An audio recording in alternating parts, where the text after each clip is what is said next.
why does a Cincinnati city councilman think he can knock off a former governor?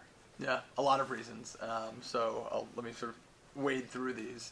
Okay. One, I've traveled all around the state constantly, and you'd be hard pressed to find many people who say, Washington's working so well, they're getting so much done, so what it needs is more of the same. I mean, that's just not what people, not a day goes by. I was talking with students earlier this week. They're frustrated with the, sort of status of crushing student loan debt. Talk to parents, making very real dinner table conversations, dinner table decisions all the time.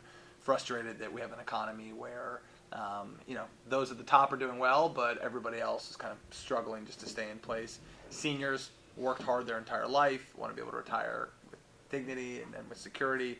That feels like it's elusive and slipping away.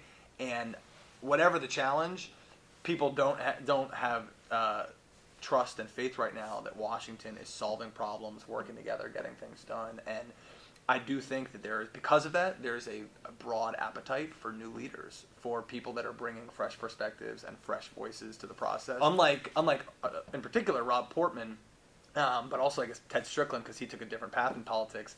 I've been a practitioner and a problem solver on the ground, and I can say where I'm coming from, government's working. Our city is on the move. Our city is on the rise. I think that's a perspective that we could use a lot more of in Washington. And this is maybe a little bit more specific to the Democratic primary, but I don't think the country is looking for two Republican parties.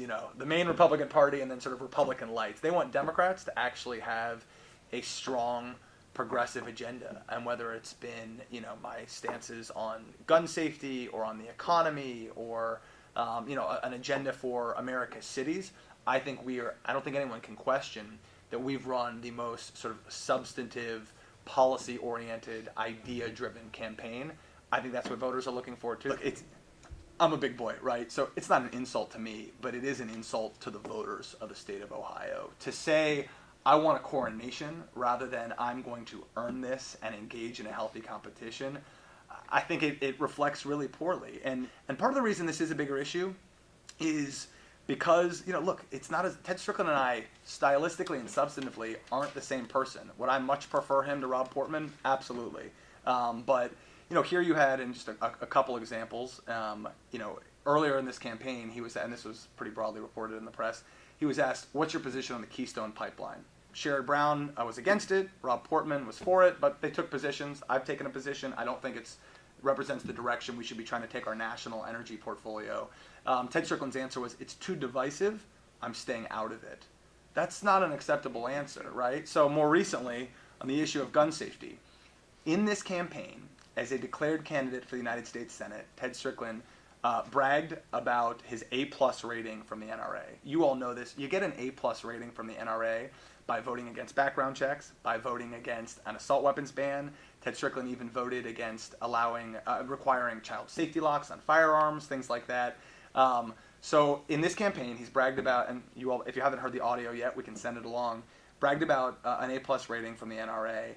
And now suddenly, almost overnight, you don't hear him talk very much about the NRA, and he seems to be changing, even though the story doesn't really add up. So, what better reason to go before the voters and say, here's where I stand, here's why I stand there, and to let the candidates vet each other.